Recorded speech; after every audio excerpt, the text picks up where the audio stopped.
Hello दोस्तों, नमस्कार। कैसे हैं आप? तो स्वागत है आपका एक बार फिर से आपके अपने यूट्यूब चैनल डिजीफ्लाई में दोस्तों। तो जैसा कि आप सभी जानते हैं, यूपी ट्रिपल एससी पीईटी 2025 की एग्ज़ाम डेट आ चुकी है। आपका एग्ज़ाम 6 और 7 सितंबर को होने वाला है। 4 पालियों में ये आपका एग्ज़ाम होगा, तो उसी के रिगार्डिंग ये हमारी क्लासेस यहाँ पे चल रही हैं। तो आज की इस वीडियो में हम बात करेंगे पुरस्कार एवं विजेता से जो भी प्रश्न यूपी ट्रिपल एससी आयोग द्वारा अब तक पूछे गए हैं, उन सभी प्रश्नों को हम यहाँ पे कवर करेंगे और विस्तृत व्याख्या सहित इन प्रश्नों को यहाँ पे देखेंगे, क्योंकि आपका जितना भी प्रश्न अब तक पूछा गया है यूपी ट्रिपल एससी आयोग द्वारा, वो सभी का समावेश हमने एक ही वीडियो में आपके लिए कर दिया है पुरस्कार एवं विजेता से संबंधित प्रश्नों का, ताकि आपसे एग्जाम में यदि यहाँ से प्रश्न आता है तो प्रश्न वो छूटे नहीं। तो चलिए दोस्तों, बिना वक्त गवाए, चैनल पर नए हैं तो प्लीज़ चैनल को जरूर सब्सक्राइब कर लें और वीडियो को दोस्तों शुरू से अंत तक देखना है, क्योंकि यहाँ से एक प्रश्न बनता ही बनता है, तो क्यों ना उसको कंप्लीट करा जाए दोस्तों। यदि अच्छे नंबर लाना है तो वीडियो को अच्छे से देखना है दोस्तों, विस्तृत व्याख्या के साथ। यहीं से प्रश्न आपको देखने को मिलेगा यदि आप अच्छे से वीडियो को देख लेते हैं। तो चलिए दोस्तों, बिना वक्त गवाए वीडियो को शुरू करते हैं और पहला प्रश्न देखते हैं इस वीडियो का। क्या है कि केंद्रीय गृह मंत्री अमित शाह ने किस क्षेत्र में उल्लेखनीय कार्य के लिए अप्पा साहेब धर्माधिकारी को महाराष्ट्र भूषण पुरस्कार प्रदान किया? तो ये पूछा है आपसे प्रश्न, वीडियो परीक्षा 2023 की फर्स्ट शिफ्ट में ये प्रश्न पूछा गया है। ऑप्शन है सामाजिक कार्य के लिए, कृषि के लिए, कला के लिए, चिकित्सा के लिए। तो यहाँ पे ऑप्शन ए हो जाएगा सामाजिक कार्य के लिए। तो यहाँ पे विस्तृत व्याख्या देखेंगे कि केंद्रीय गृह मंत्री अमित शाह ने सामाजिक कार्य में उल्लेखनीय कार्य करने के लिए अप्पा साहेब को महाराष्ट्र भूषण पुरस्कार प्रदान किया।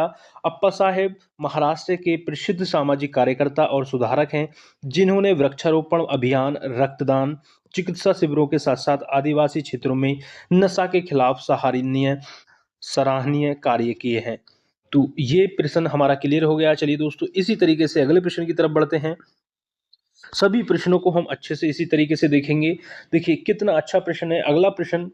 ये कई बार परीक्षाओं में पूछा गया है कि भारत में सर्वोच्च साहित्य पुरस्कार डॉट डॉट डॉट है। तो इनमें से कौन सा सर्वोच्च पुरस्कार है आपसे पूछा है? ज्ञानपीठ पुरस्कार, टैगोर पुरस्कार, साहित्य अकादमी पुरस्कार या व्यास सम्मान?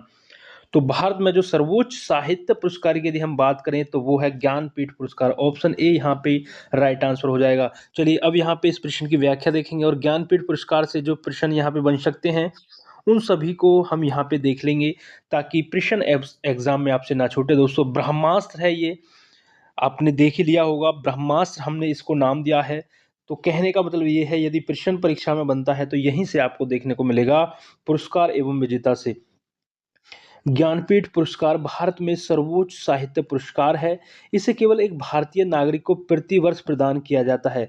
भारतीय नागरिक होना चाहिए इसके लिए, ठीक है।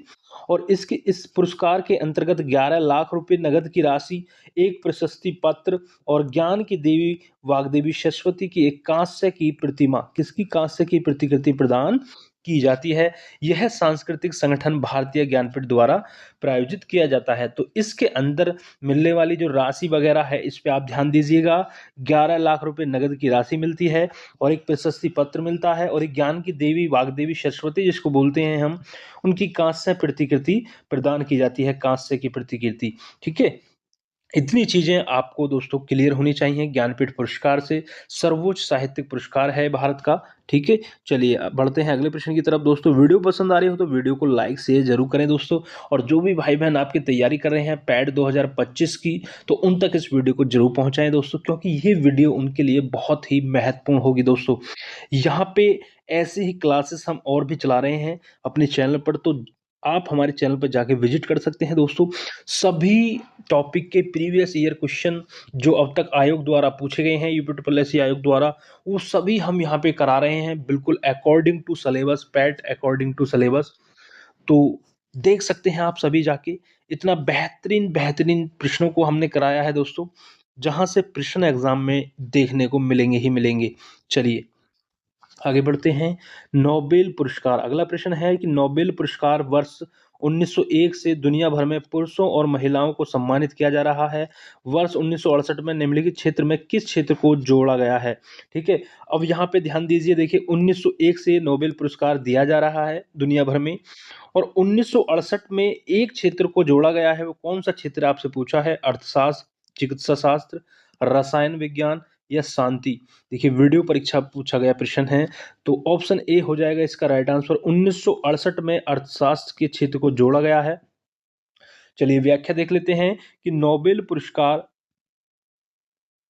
वर्ष 1901 से दुनिया भर में पुरुषों और महिलाओं को सम्मानित किया जा रहा है, जबकि अर्थशास्त्र के क्षेत्र में नोबेल पुरस्कार की शुरुआत 1968 से हुई। तो ये ध्यान रखना है कि नोबेल पुरस्कार जो है अर्थशास्त्र के क्षेत्र में 1968 से प्रारंभ हुआ, इस चीज को आप ध्यान रखेंगे। ठीक है, चलिए आगे बढ़ते हैं। बहुत ही शानदार शानदार प्रश्न है, और आप देख रहे हैं यहाँ पे कि आयोग की प्रकृति क्या होती है प्रश्न पूछने की, किस तरीके के प्रश्न एग्जाम में पूछता है आयोग, वो सभी आप यहाँ पे देख रहे होंगे। चलिए आगे बढ़ते हैं। निम्नलिखित में से किस भारतीय वैज्ञानिक ने तारों की संरचना और विकास के लिए महत्वपूर्ण भौतिक प्रक्रियाओं के सैद्धांतिक अध्ययन पर अपने कार्य के लिए नोबेल पुरस्कार जीता है? यह आपसे पूछा है। ऑप्शन है आपके सामने doctor CV Raman, S Chandrashekhar, Satyendranath Bose या होमी जहांगीर भाभा। तो इसका राइट आंसर क्या हो जाएगा? एस चंद्रशेखर। ऑप्शन सी यहाँ पे राइट आंसर हो जाएगा। चलिए इसकी व्याख्या यहाँ पे देखेंगे, अच्छे से व्याख्या देखेंगे। भारतीय वैज्ञानिक एस चंद्रशेखर विख्यात भारतीय खगोलशास्त्री थे। इनको तारों की संरचना और विकास के लिए महत्वपूर्ण भौतिक प्रक्रियाओं के सैद्धांतिक अध्ययन पर उनके कार्य के लिए वर्ष 1983 में भौतिकी का नोबेल पुरस्कार प्रदान किया गया। तो ध्यान रखेंगे कब प्रदान किया गया? 1983 में एस चंद्रशेखर को तारों के संरचना और विकास के महत्वपूर्ण भौतिक प्रक्रियाओं के सैद्धांतिक अध्ययन के लिए इनको ये प्रदान किया गया। इस चीज को आप ध्यान रखेंगे। चलिए बढ़ते हैं आगे। अगला प्रश्न क्या है आपके सामने? डॉक्टर राजेंद्र प्रसाद स्मृति पुरस्कार निम्नलिखित में से किस क्षेत्र में संबंधित है? ये आपसे पूछा है। जो डॉक्टर राजेंद्र प्रसाद के नाम पर एक पुरस्कार है, डॉक्टर राजेंद्र प्रसाद स्मृति पुरस्कार, किस क्षेत्र से संबंधित है? ये आपसे पूछा है। बैंकिंग, समाज सेवा, इनमें से कोई नहीं है, लोक प्रशासन। तो देखिए पैट परीक्षा 2022 में पूछा गया प्रश्न है, तो आपको यहाँ पे अंदाजा एक लग गया होगा कि किस तरीके से प्रश्न एग्जाम में बन रहे हैं। पैट 2022 में देखिए प्रश्न बना है, तो इसका राइट आंसर है लोक प्रशासन के क्षेत्र में ये दिया जाता है डॉक्टर राजेंद्र प्रसाद स्मृति पुरस्कार। डॉक्टर राजेंद्र प्रसाद स्मृति पुरस्कार लोक प्रशासन क्षेत्र से संबंधित है। केंद्रीय विज्ञान एवं प्रौद्योगिकी मंत्री डॉक्टर जितेंद्र सिंह ने अकादमिक उत्कृष्टता के क्षेत्र में लोक प्रशासन में doctor Rajendra Prasad memorial award की स्थापना की है। तो किसने की है? जो डॉक्टर जितेंद्र सिंह ने की है ये। ठीक है, ये केंद्रीय विज्ञान एवं प्रौद्योगिकी मंत्री हैं रहे डॉक्टर जितेंद्र सिंह ने ये स्थापना की थी इस अवार्ड की, याद रखेंगे। चलिए आगे बढ़ते हैं। अगला प्रश्न आपके सामने कि भारतीय पारंपरिक विज्ञान पर किस देश के सर्वदलीय संसदीय समूह को आयुर्वेद रत्न पुरस्कार से सम्मानित किया गया है? भारतीय पारंपरिक विज्ञान पर किस देश के सर्वदलीय संसदीय समूह को आयुर्वेद रत्न पुरस्कार से सम्मानित किया है? यूके, चीन, यूएई या रूस? तो ऑप्शन हो जाएगा ऑप्शन ए यूके। क्या है कि भारतीय पारंपरिक विज्ञान पर किस देश के सर्वदलीय संसदीय समूह को? यूके देश के सर्वदलीय संसद समूह को आयुर्वेद रत्न पुरस्कार से सम्मानित किया गया है। चलिए व्याख्या को देखेंगे, प्रश्न को अच्छे से यहाँ पे समझेंगे कि अखिल भारतीय आयुर्वेद संस्थान AIIA की निदेशक तनुजा नेसारी को यूके की संसद द्वारा आयुर्वेद रत्न पुरस्कार से सम्मानित किया गया। यूके के भारतीय पारंपरिक विज्ञान पर सर्वदलीय संसदीय समूह ने भारत और विदेशों में आयुर्वेद के विकास को बढ़ावा देने में उनके योगदान को मान्यता देते हुए यह पुरस्कार प्रदान किया गया है दोस्तों। तो इस तरीके के प्रश्न पुरस्कार एवं विजेता से प्रश्न बनते हैं UPSSC आयोग द्वारा। ठीक है, तो इन सभी को यहाँ पे देखते चलिएगा। आगे बढ़ते हैं। अगला प्रश्न देखिए कि पैरालंपिक्स में 2 पदक जीतने वाली प्रथम भारतीय महिला कौन बनी? एकता भयान, भाग्यश्री जाधव या भाविनाबेन या पटेल या अवनी लेखरा? तो पैरालंपिक्स में 2 पदक जीतने वाली प्रथम भारतीय महिला बनी है अवनी लेखरा। ऑप्शन डी यहाँ पे राइट आंसर हो जाएगा। Trail trail blazing shooter Avani Lekhara ने टोक्यो पैरालंपिक्स में 2 पदक जीतने वाली प्रथम भारतीय महिला बनी।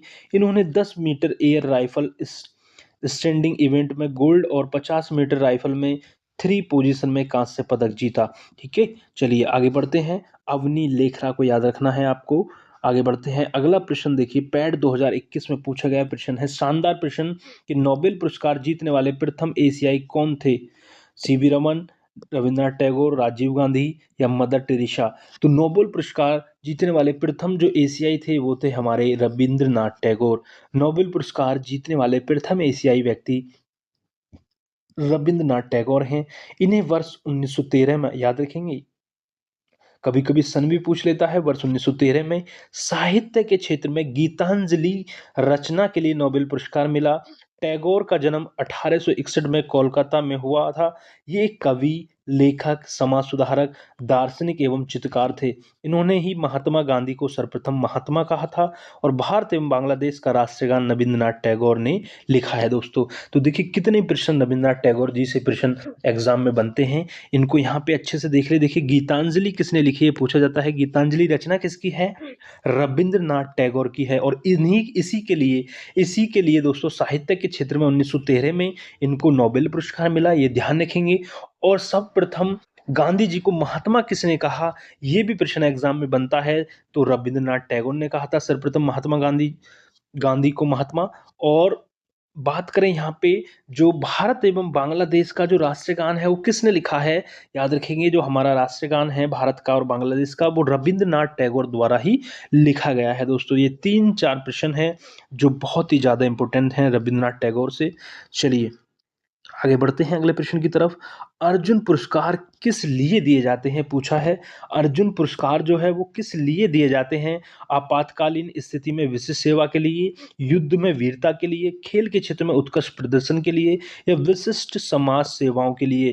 तो यहाँ देखेंगे ऑप्शन सी यहाँ पे राइट आंसर हो जाएगा, क्योंकि जो अर्जुन पुरस्कार है वो खेलों से संबंधित है और खेल के क्षेत्र में उत्कृष्ट प्रदर्शन के लिए ये यहाँ पे दिया जाता है अर्जुन पुरस्कार। अब यहाँ पे देखेंगे क्या क्या इसके अंतर्गत दिया जाता है कि अर्जुन पुरस्कार खेल के क्षेत्र में उत्कृष्ट प्रदर्शन के लिए दिया जाता है। इस पुरस्कार की शुरुआत 1961 ईस्वी में की गई और पुरस्कार स्वरूप 15 लाख रुपए एवं प्रशस्ति पत्र अर्जुन की प्रतिमा सहित दिया जाता है। तो यहाँ पे 15 लाख रुपए यहाँ पे दिए जाते हैं इस पुरस्कार के अंतर्गत। कितने? 15 लाख रुपए और एक प्रशस्ति पत्र जिसमें अर्जुन की प्रतिमा होती है। ठीक है, प्रतिमा सहित ये दिया जाता है अर्जुन पुरस्कार खेल के क्षेत्र में उत्कृष्ट प्रदर्शन के लिए दोस्तों। तो एक एक प्रश्न दोस्तों आप देख रहे होंगे कितना महत्वपूर्ण है। और मैं कह रहा हूं यदि आप अच्छे से इस वीडियो को शुरू से अंत तक देखते हैं, बिल्कुल ध्यान से एकदम मन लगाकर चीज़ों को देखते हैं, तो यहीं से प्रश्न आपको एग्जाम में मिल जाएगा, यहीं से हम प्रश्न को आसानी से कर पाएंगे दोस्तों। चलिए व्याख्या को यहाँ पे दोस्तों समझ के चलिएगा, क्योंकि अगला प्रश्न आपका व्याख्या से भी हो सकता है, इसलिए व्याख्या बहुत ज़्यादा यहाँ पे महत्वपूर्ण है। ठीक है, चलिए इसी तरीके से हम इस कंप्लीट पुरस्कार एवं विजेता जो टॉपिक है आपका यूपी ट्रिपल एससी पैट में एग्जाम में जो सिलेबस में टॉपिक है, इसी को बहुत अच्छे से यहाँ पे कवर कर लेंगे और आपको प्रकृति यहाँ पे चल रही होगी, फिर पता चली होगी कि प्रश्न किस तरीके के पूछे जा रहे हैं। तो उसी तरीके से आप अपनी तैयारी करें। चलिए आगे बढ़ते हैं कि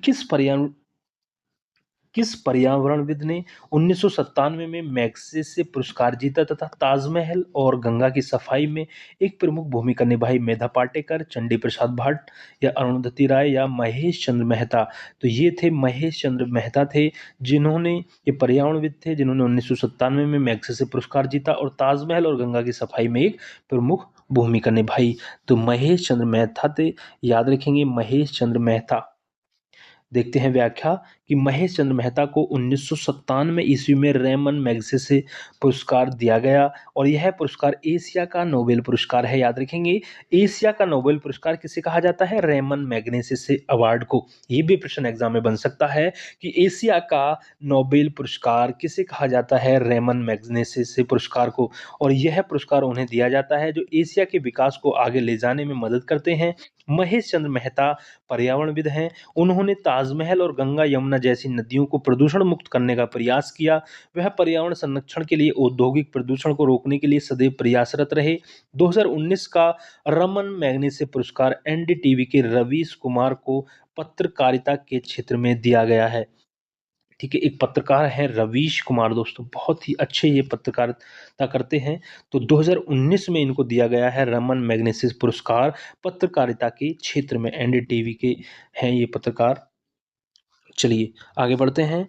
अगला प्रश्न आपके सामने कि पहले भारतीय जिन्होंने ग्रैमी जीवन पर्यंत उपाधि प्राप्त किया है। पहले भारतीय जिन्होंने ग्रैमी जीवन पर्यंत उपाधि प्राप्त किया है। ए आर रहमान, पंडित रविशंकर, सत्यजीत रे, अनुष्का शंकर। इनमें से बताना है आपको किसने पहला ग्रैमी जीवन पर्यंत उपाधि प्राप्त किया है। तो वो है पंडित रविशंकर। ऑप्शन सी यहाँ पर राइट आंसर होगा। भारत के महान सितार वादक, ठीक है, भारत के महान सितार वादक और शास्त्रीय संगीतज्ञ पंडित रविशंकर पहले भारतीय हैं जिन्हें ग्रैमी जीवन पर्यंत उपाधि दिया गया। इनका जन्म वर्ष 1920 में बनारस में हुआ था और इन्होंने भारत, कनाडा, यूरोप तथा अमेरिका में बैले तथा फिल्म के लिए संगीत यहाँ पे गाए। तो याद रखेंगे जो प्रश्न यहाँ पे बनते हैं आपसे वो क्या बनता है। एक प्रश्न ये भी बनता है आपसे कि जो पंडित रविशंकर हैं वो कौन है। तो वो सितार वादक और शास्त्रीय संगीतज्ञ हैं पंडित रविशंकर, ये पूछा जाता है। चलिए इसको याद रखेंगे। आगे बढ़ते हैं। कंपोज किया था संगीत और इन फिल्मों में चार्ली, गांधी और अपू त्रिलोकी शामिल हैं। रविशंकर को विभिन्न विश्वविद्यालयों में डॉक्टरेट की 14 मानक उपाधि मिल चुकी हैं। रविशंकर को 3 ग्रैमी पुरस्कार मिले हैं। इन्हें रमन मैग्सेसे पुरस्कार, पद्म भूषण, पद्म विभूषण तथा भारत रत्न भी तक यहाँ पे मिल चुका है रविशंकर को। और रविशंकर की मृत्यु 92 वर्ष की अवस्था में 11 दिसंबर 2012 को हो गई थी। आगे बात करें यहाँ पे अगला प्रश्न दोस्तों आपके सामने कि निम्नलिखित में से किसने उसी विषय में 2 नोबेल पुरस्कार प्राप्त किए हैं। Pierre Curie, John Bardeen, madam Curie या लिनुस पाउलिंग। तो किसने उसी विषय में 2 नोबेल पुरस्कार प्राप्त किए हैं आपसे पूछा है। जॉन बर्दीन एक अमेरिकी भौतिकी विज्ञानी तथा इलेक्ट्रिकल इंजीनियर थे। ठीक है, ऑप्शन सी जॉन बर्दीन है वो। उनको भौतिकी विज्ञान के क्षेत्र में देखिए वर्ष 1956 तथा 1972 में नोबेल पुरस्कार दिया गया। मैडम क्यूरी को 2 बार नोबेल पुरस्कार, एक भौतिकी तथा दूसरा रसायन शास्त्र में दिया मिला है। और फ्रेडरिक सेंगर को रसायन विज्ञान में 2 नोबेल पुरस्कार प्राप्त हुए हैं। किसको? फ्रेडरिक शेंगर को। तो यहाँ पे फ्रेडरिक सेंगर का नाम नहीं है तो ये भी इसका नहीं राइट आंसर होता। इनको रसायन विज्ञान में 2 नोबेल पुरस्कार प्राप्त हुए हैं और मैडम क्यूरी को भौतिकी में और रसायन में हुए हैं, ये ध्यान रखेंगे। चलिए, और जॉन बर्दीन को भौतिकी विज्ञान क्षेत्र में। आगे बढ़ते हैं। अगला प्रश्न कि निम्नलिखित में से किसने विभिन्न विषयों में 2 नोबेल पुरस्कार प्राप्त किए। तो madam Curie, Pierre Curie, Frederick Sanger या जॉन बर्दीन। तो यहाँ पे विभिन्न विषयों में जो है 2 पुरस्कार, नोबेल पुरस्कार, देखिए वही प्रश्न पूछ लिया तो मैडम क्यूरी है ऑप्शन ए। भौतिकी और रसायन के क्षेत्र में 2 नोबेल पुरस्कार इन्होंने प्राप्त किए हैं। इन्होंने भौतिकी में किए हैं, इन्होंने रसायन में किए हैं। ठीक है, मैडम क्यूरी भौतिकविद तथा रसायन शास्त्री थी। यह नोबेल पुरस्कार जीतने वाली पहली महिला थी। वह 2 विधाओं में नोबेल प्राप्त करने वाली एकमात्र महिला हैं। इन्हें वर्ष 1903 में इनके पति पियरे क्यूरी के साथ भौतिकी में तथा रेडियो सक्रियता तथा वर्ष 1911 में रसायन शास्त्र में शुद्ध रेडियन की खोज के लिए नोबेल पुरस्कार मिला। लिनस पॉलिंग एकमात्र ऐसे व्यक्ति हैं जिन्हें अविभाजित नोबेल 2 विभिन्न विषयों रसायन विज्ञान शांति नोबेल पुरस्कार से सम्मानित किया गया। आगे बढ़ते हैं। अगला प्रश्न बहुत ही अच्छा प्रश्न है, खेल से संबंधित प्रश्न है कि ध्यानचंद पुरस्कार में कितना नगद इनाम प्रदान किया जाता है। 10 लाख, 5 लाख, 25 लाख या 8 लाख। तो ध्यानचंद पुरस्कार में जो नगद इनाम प्रदान किया जाता है वो है 10 लाख। ऑप्शन ए यहाँ पर राइट आंसर होगा। मेजर ध्यानचंद खेल रत्न पुरस्कार में 25 लाख रुपए की पुरस्कार राशि प्रदान की जाती है। ठीक है, मेजर ध्यानचंद पुरस्कार में, जबकि ध्यानचंद पुरस्कार में 2002 से प्रारंभ था। ये 10 लाख की पुरस्कार राशि प्रदान की जाती है। तो यहाँ पे थोड़ा सा डिफरेंस है, इसको यहाँ पे कंफ्यूज नहीं होना है, चीज़ों को क्लियर कर लीजिएगा कि मेजर ध्यानचंद खेल रत्न पुरस्कार में 25 लाख रुपए और जबकि ध्यानचंद पुरस्कार में 10 लाख रुपए की राशि प्रदान की जाती है। चलिए आगे बढ़ते हैं। अगला प्रश्न आपके सामने क्या है। प्रश्न अगला,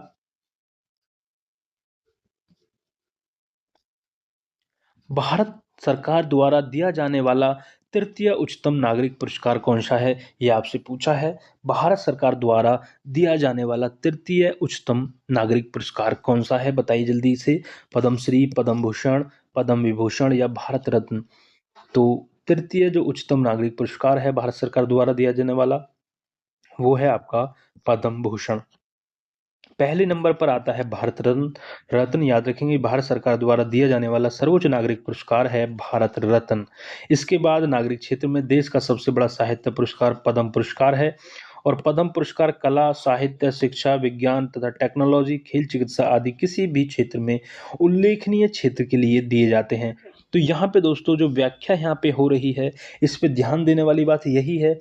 यदि आपसे पूछ ले कि जो पद्म पुरस्कार है वो किस किस क्षेत्र में दिया जाता है, तो आप इसे आसानी से बता पाएंगे कि कला के क्षेत्र में, साहित्य के क्षेत्र में, शिक्षा के क्षेत्र में, विज्ञान के क्षेत्र में तथा टेक्नोलॉजी, खेल, चिकित्सा आदि किसी भी क्षेत्र में उल्लेखनीय क्षेत्र के लिए ये दिया जाता है। और इस पुरस्कार को 3 श्रेणियां हैं, कौन कौन सी? पद्म विभूषण, पद्म भूषण और पद्म श्री। पद्म भूषण जो है 1954 से, पद्म विभूषण भी 1954 से और पद्म श्री 1983 से है। और अतः भारत सरकार द्वारा दिए जाने वाला तृतीय उच्चतम नागरिक पुरस्कार पद्म भूषण है, याद रखेंगे। तो दोस्तों इस तरीके के प्रश्न एग्जाम में बनते हैं। इन सभी प्रश्नों को दोस्तों अच्छे से एक बार कर लीजिएगा, तो यहीं से प्रश्न आपको एग्जाम में देखने को मिल जाएगा। बस आपको अच्छे से सभी प्रश्नों को करना है हमारे साथ।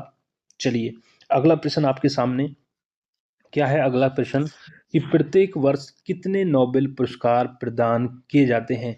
प्रत्येक वर्ष कितने नोबेल पुरस्कार प्रदान किए जाते हैं? प्रत्येक वर्ष 5, 4, 7 या 6? तो बताइए कितने किए जाते हैं? 6 नोबेल पुरस्कार प्रदान किए जाते हैं। और ये 6 नोबेल पुरस्कार जो हैं वो कहाँ-कहाँ किस क्षेत्र में प्रदान किए जाते हैं, उनको देखेंगे।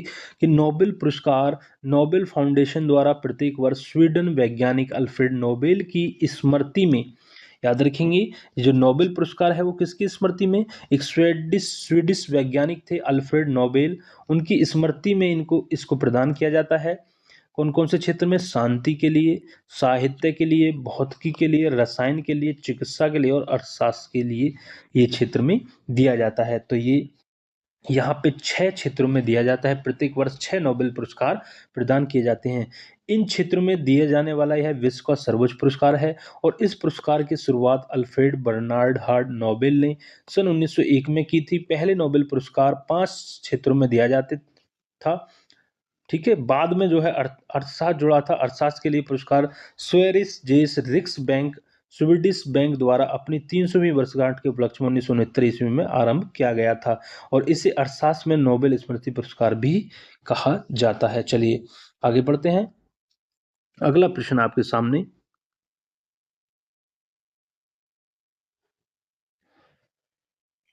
दादा साहब फाल्के पुरस्कार किस क्षेत्र में योगदान के लिए दिया जाता है? क्रिकेट, फुटबॉल, हॉकी या फिल्म?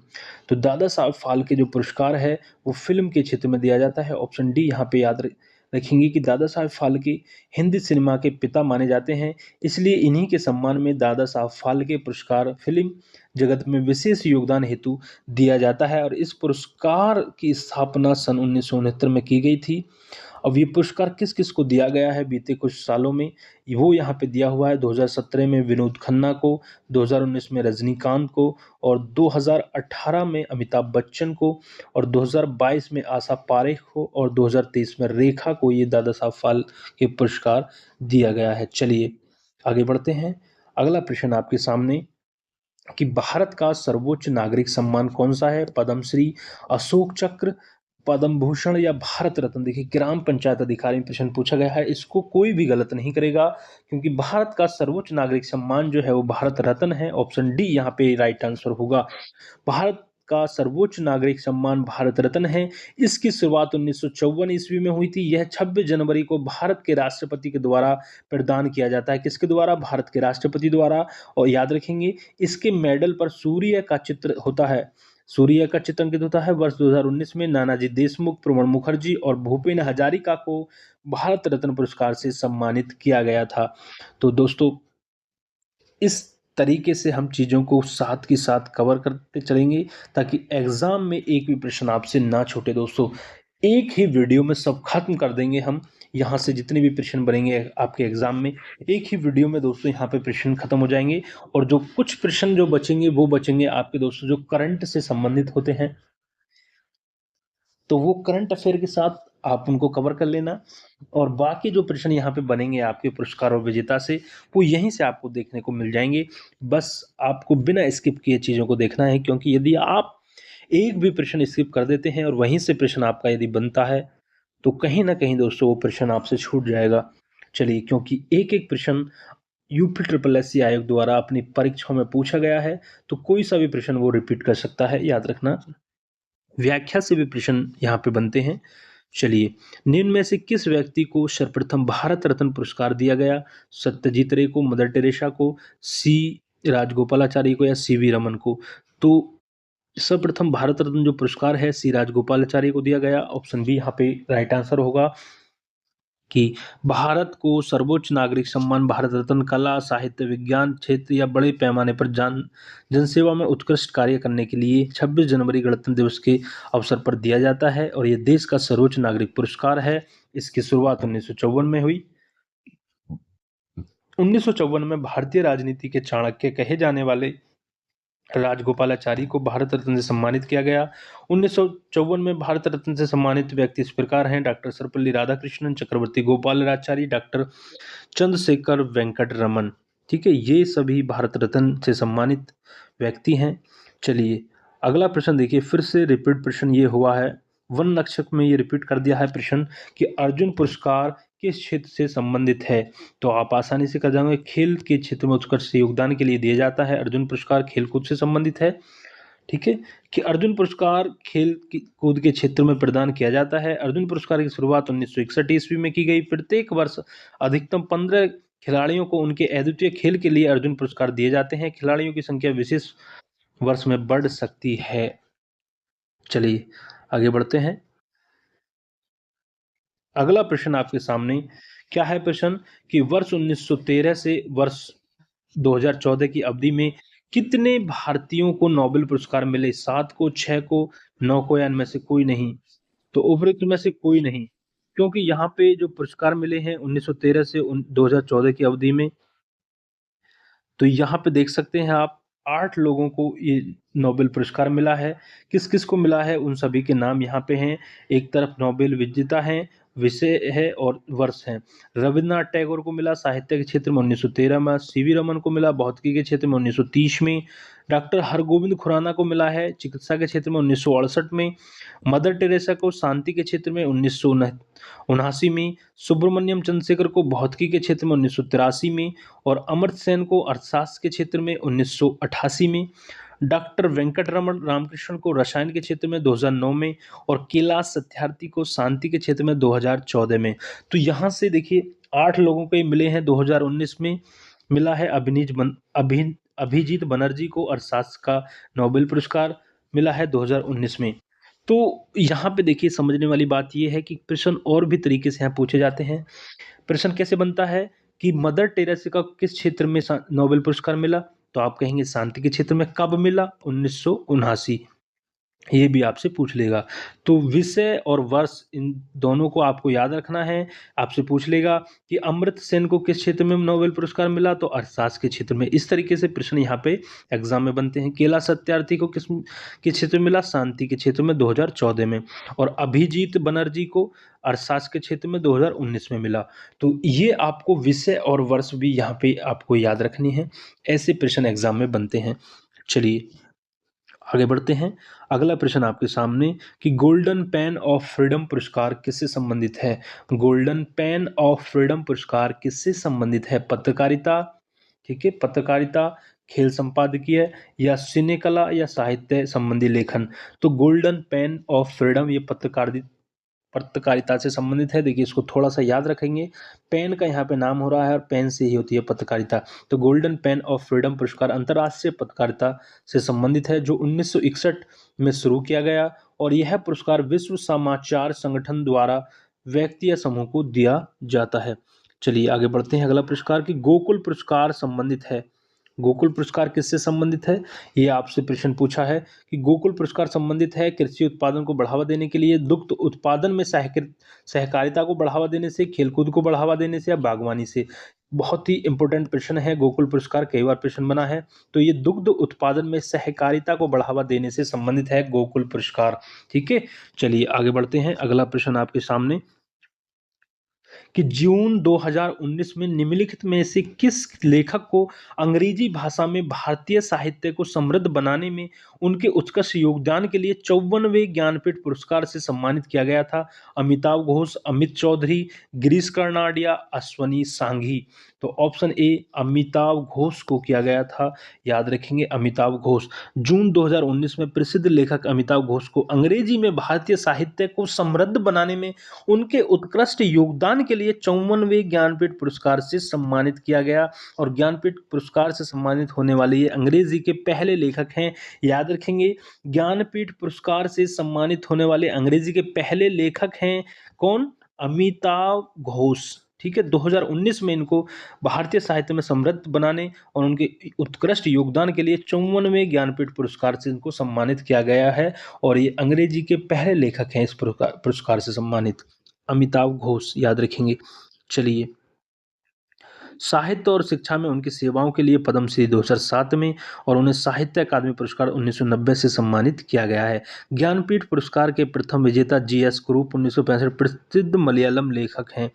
याद रखेंगे कि यदि बात कर ले कि प्रथम विजेता ज्ञानपीठ पुरस्कार के जो प्रथम विजेता कौन हैं, जीएस कुरूप थे। 1965 में इनको प्रसिद्ध मलयालम लेखक थे। 1965 में इनको मिला था ज्ञानपीठ पुरस्कार, प्रथम विजेता थे ये ज्ञानपीठ पुरस्कार पाने वाले जीएस कुरूप। आगे बढ़ते हैं। अगला प्रश्न आपके सामने दोस्तों, क्या है अगला प्रश्न कि निम्नलिखित पुरस्कारों में से कौन सा पुरस्कार नॉर्वे के राजा द्वारा प्रस्तुत किया गया है और अक्सर इसे गणित का नोबेल पुरस्कार कहा जाता है? Fields medal, Wolf prize, Abel prize या चैन मेडल? तो इसका राइट आंसर होगा एबल प्राइज। एबल पुरस्कार जो है, एबल पुरस्कार जो है प्रत्येक वर्ष, याद रखेंगे, अच्छा प्रश्न है।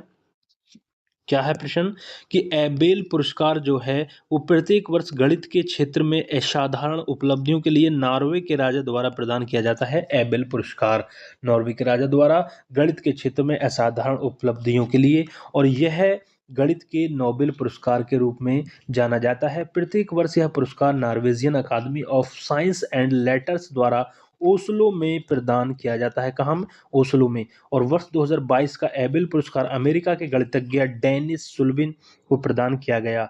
श्रीनिवास एस आर वर्धन एकमात्र भारतीय गणितज्ञ हैं जिन्हें वर्ष 2007 में एबेल पुरस्कार से सम्मानित किया गया। तो याद रखेंगे कौन है? Srinivasa S R Varadhan. ये एकमात्र भारतीय गणितज्ञ हैं जिन्हें 2007 में एबेल पुरस्कार से सम्मानित किया गया। एबेल पुरस्कार गणित के क्षेत्र में नॉर्वे के राजा द्वारा प्रदान किया जाता है ओस्लो में। चलिए आगे बात करते हैं। अगला प्रश्न आपके सामने क्या है प्रश्न कि उत्तर प्रदेश के पहले मुख्यमंत्री गोविंद बल्लभ पंत को किस वर्ष भारत रत्न से सम्मानित किया गया?